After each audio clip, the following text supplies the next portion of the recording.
கன்னியாகுமரி கடற்கரையில் அமைந்துள்ள பகவதி அம்மன் கோயில் தீர்த்த கிணறு சுமார் 1000 ஆண்டுகளுக்கு பிறகு சீரமைப்பு பணிகளுக்காக முதன்முறையாக திறக்கப்பட்டது. 3000 ஆண்டுகள் பழமையான இக்கோயில் தீர்த்த கிணறு கடற்கரையிலிருந்து 50 அடி தொலைவில் இருந்தாலும் உப்பு நீராக இல்லாமல் நன்னீராக உள்ளது. அம்மனுக்கு செய்யப்படும் அபிஷேகம் மற்றும் நெய்வேத்தியம் ஆகியவை இந்த பழமையான கிணற்று நீரை கொண்டு செய்யப்படுகிறது.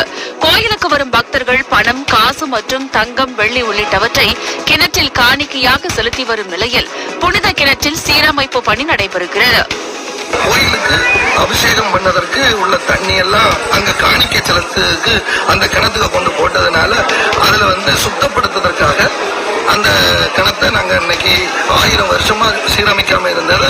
தமிழக முதல்வர்களுடைய ஆணைப்படி அந்த கிணத்தை சுத்தப்படுத்தி அதுல வரக்கூடிய காணிக்கை எல்லாம் அது முறைப்படி என்ன செய்யணுமோ அதை உண்டியல்ல நாங்க போட்டு அதை கரெக்ட் பண்ணிடுவோம். இந்த ஆய்வின் போது கிணற்றில் பல ஆண்டுகளாக போடப்பட்ட பணம் மற்றும் நகைகளையும் சேகரிக்கப்பட்டது.